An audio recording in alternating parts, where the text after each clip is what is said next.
this hit make my people wanna jump, jump. Don't this hit make my people wanna jump, jump. Don't this hit make my people wanna jump, jump. Don't this hit make my people wanna jump.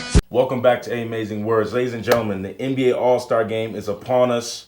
The All-Star reserves are getting ready to be released on Thursday. I've got my list. I want to hear you guys' list first, though. Western Conference starters, in my opinion, Steph Curry, James Harden, LaMarcus Aldridge, Anthony Davis, Marcus Gasol. Off the bench, DeMarcus Cousins, Blake Griffin, Kevin Durant, Chris Paul, Russell Westbrook, Damian Lillard, and Klay Thompson. I have no Spur on the list. Broke my heart. But Cousins had such a great year. Thompson is without question an all-star. Lillard's an all-star too, especially number 2 team in the Western Conference, the Portland Trailblazers.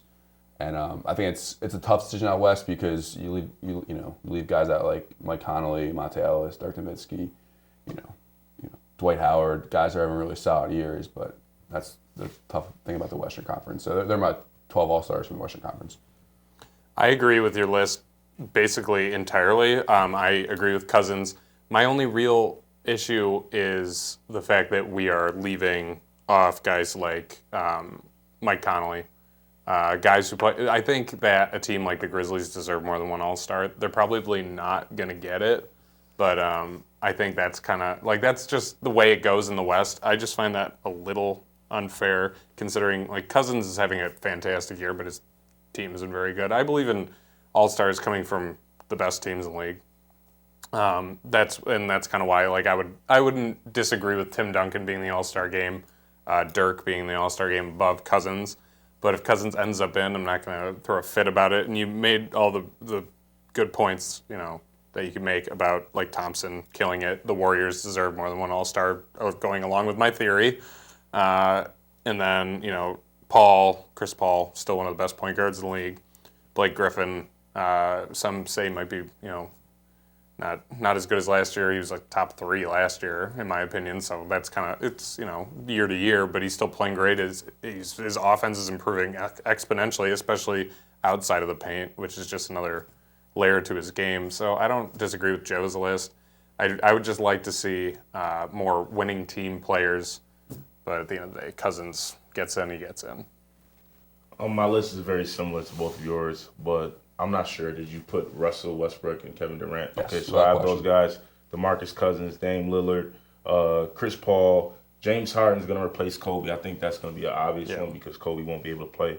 Marcus Aldridge and you named Klay as well. Yes, I would like for Monte to make that list because I think he's played great. I think the Mavericks deserve to have an all-star on this team. I think we can't say the Spurs as much because they've dealt with so many injuries. Yeah. And if there was a Spur to make this list, I think you would have to give it to Kawhi because he's been the ultimate difference maker in their wins and losses this season.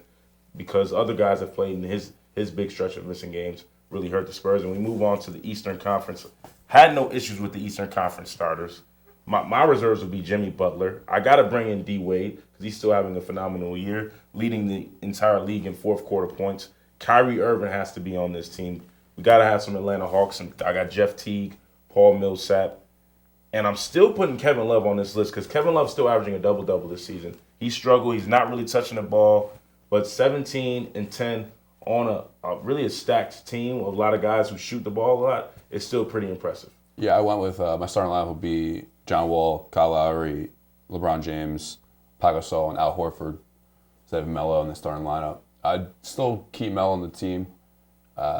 He's a borderline. Obviously he's on the team, but he's a borderline all-star. Obviously he's playing well, but his team is awful. But off the bench, Jimmy Butler, Dwayne Wade, Jeff Teague, Paul Millsap, Chris Bosh, and then Melo and Kyrie Irving. Greg Monroe is on the verge of making an all-star team. He's obviously this is his big contract year. He's a unrestricted free agent in the summer, or at the start of the summer. But he's playing really well for them. He's their best player right now on their team, and they're fighting for a playoff spot. So Greg Monroe is going to be on the discussion, but those 12 guys are most likely to be all-stars. Maybe Kyle Korver can sneak in, but probably not. Yeah. My thing is I wouldn't have a problem with.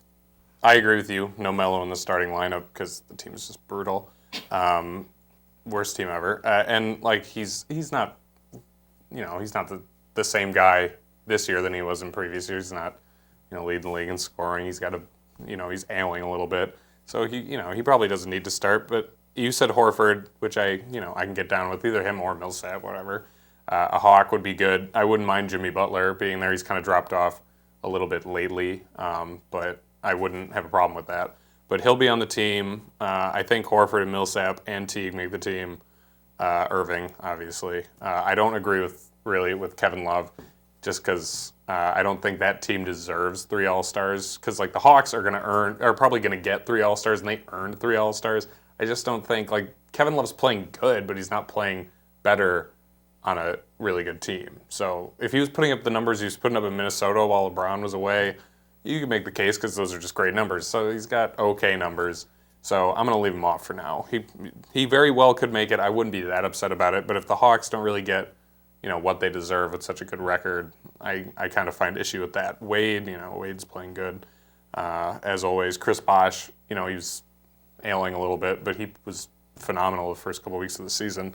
So if he ends up in the game, I like that too. I really enjoyed the fact that Lowry is in the starting lineup over Wade. Dwayne Wade's playing fine. If he would have ended up in the starting lineup, okay. But this is just, I don't know. I think it's a testament to good teams, great fans, because Lowry got voted in mostly by, the fans. It was a fan campaign or whatever it was to push Lowry in the starting lineup, and he deserves it because and I think it's a little justified because he got snubbed last year altogether when the Raptors were playing well. So the fact that Lowry's in the starting lineup, I'm okay with that. So I don't take much issue, but I'm rooting for the Hawks going into Thursday night. Thursday night is when it all will be settled and official, barring no injuries. And we want you to comment and let us know who you think should be the All-Star reserves and if you have a problem with Carmelo Anthony making the All-Star starters. And that mind was on me.